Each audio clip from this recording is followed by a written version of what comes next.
Oke, selamat pagi anak-anak. Pada kesempatan ini kita akan membahas mengenai English pronoun. Mungkin kalian sudah pernah mendengar apa sih itu English pronoun? So, pronoun is a word that takes the place of a noun. Jadi, secara gampang kita dapat mengartikan bahwa pronoun itu adalah sebuah kata ganti untuk kata benda.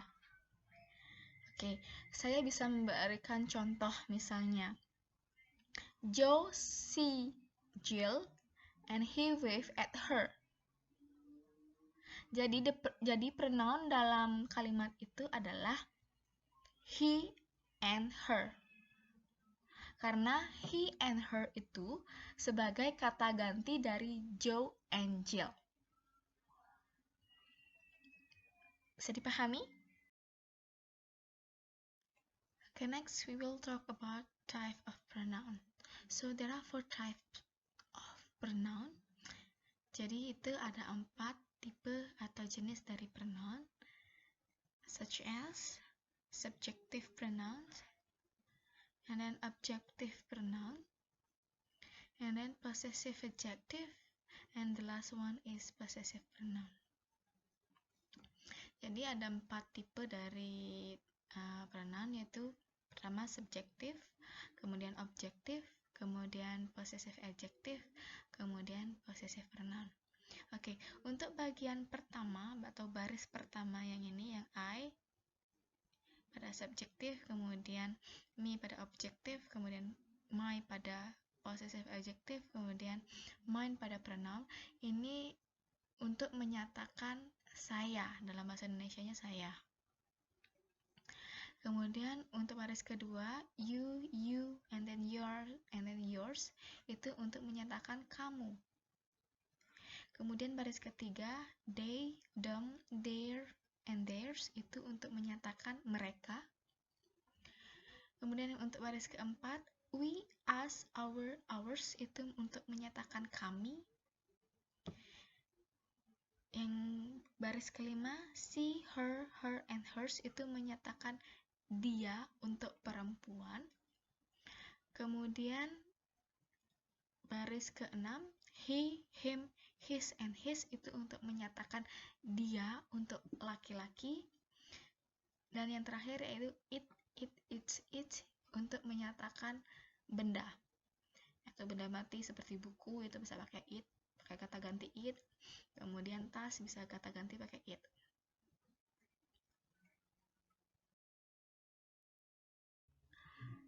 Oke, sekarang kita akan bahas mengenai subjective pronoun. Jadi subjective pronoun itu adalah kata ganti untuk subjek.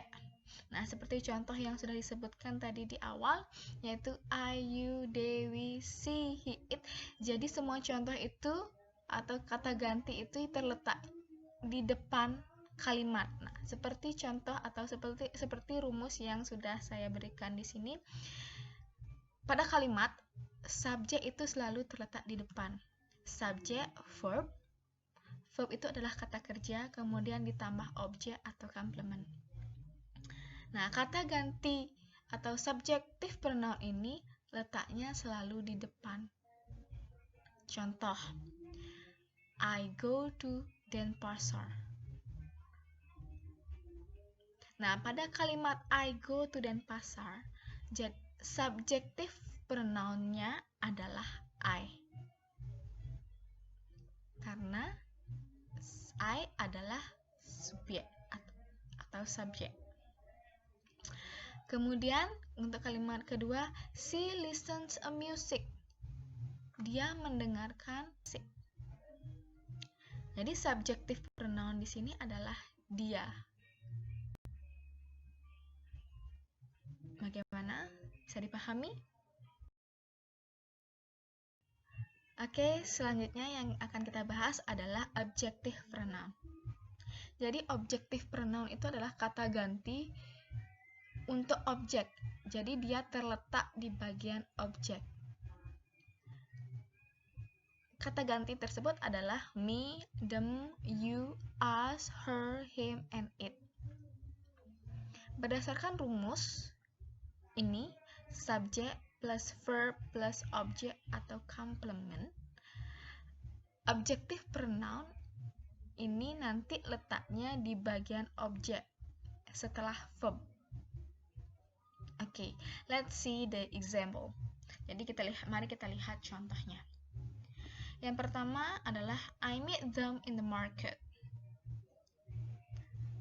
Jadi, saya bertemu mereka di pasar.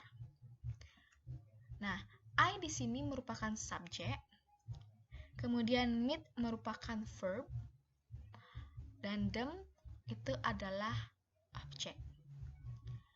Nah, jadi objective pronoun dalam kalimat pertama ini adalah them. Kemudian, kita lihat untuk kalimat kedua. You miss me. Kamu rindu saya. You di sini merupakan subjek, miss merupakan verb, kemudian me merupakan objek. Jadi, objective pronoun pada kalimat kedua adalah me. Bagaimana? Sudah bisa dipahami? Oke, selanjutnya yaitu tentang possessive adjective. Untuk possessive adjective itu mengacu sama atau memiliki arti untuk kepunyaan. Dan untuk possessive adjective ini posisinya bisa sebagai subjek maupun objek. Oke, kita lihat beberapa contoh kata dari possessive adjective, yaitu my, your, their, our, her, his, and its, Nah, dari titik-titik tersebut, itu menandakan bahwa possessive adjective ini tidak bisa berdiri sendiri.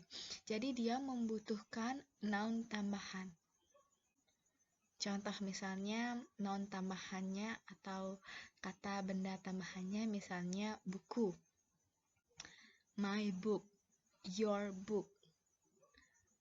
Kemudian pulpen, their pen, our pen. Bag, tas, her bag, his bag.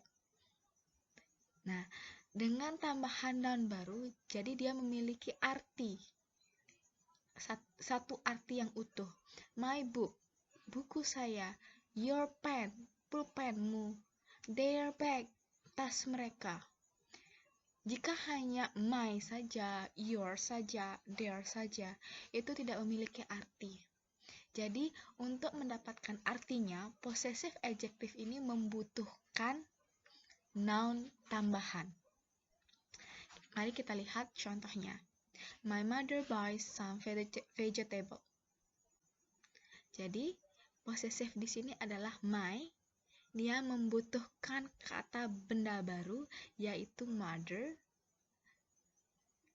yang artinya ibu saya membeli beberapa sayuran. Oke. Kemudian untuk contoh kedua, she is our sister. Jadi possessive adjective pada kalimat kedua ini adalah our, dan dia membutuhkan noun tambahan yaitu sister. Jadi kalimat kedua ini memiliki arti dia adalah saudara perempuan kami. Segitu untuk possessive adjective-nya, bisa dipahami.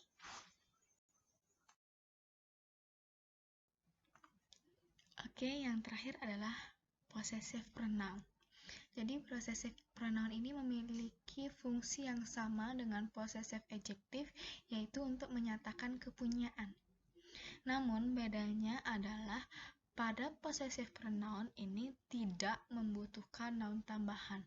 Jadi tanpa noun tambahan, dia sudah memiliki arti. Mine, yours, ours, theirs, hers, his, its, itu saja sudah memiliki arti. Beda dengan possessive adjective, dia harus mendapatkan atau menggunakan noun tambahan untuk mendapatkan artinya. Oke, mari kita lihat contohnya, yaitu yang pertama, this book is my book. This book is mine. Oke, this book is my book.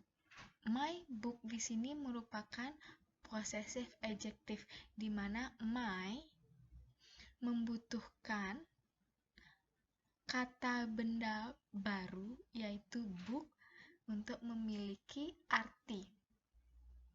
Agar memiliki arti. Kemudian, this book is mine. Buku ini adalah milik saya. Jadi, mine ini tidak membutuhkan kata benda baru karena dia sudah mengacu pada kata benda yang sudah disebutkan sebelumnya. Jadi, possessive pronoun ini dia mengacu kepada kata benda yang sudah disebutkan sebelumnya. Kemudian, contoh yang kedua yaitu there is your bag. There is yours. There is your bag. Your bag ini adalah possessive adjective, di mana your membutuhkan kata benda baru yaitu bag untuk mendapatkan artinya, yaitu tasmu. And there is yours, itu milikmu. Jadi milikmu ini, yours ini mengacu pada your bag, pada bagnya. Jadi bag itu adalah milikmu. Sudah paham? Untuk possessive pronoun, dia tidak membutuhkan noun tambahan.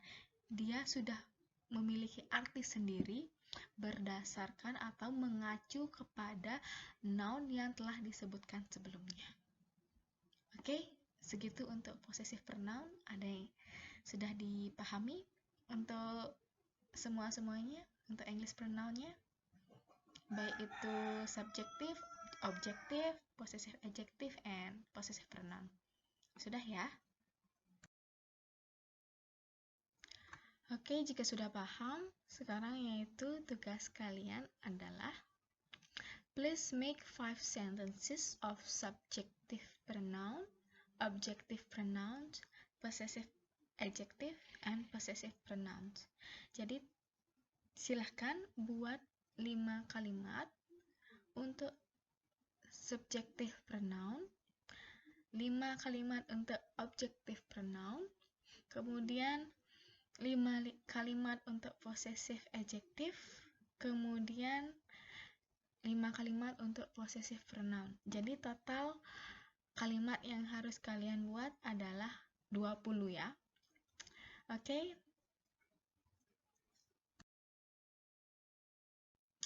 Oke, sekian untuk materi kali ini. Selamat mengerjakan tugas and have a good day. Thank you.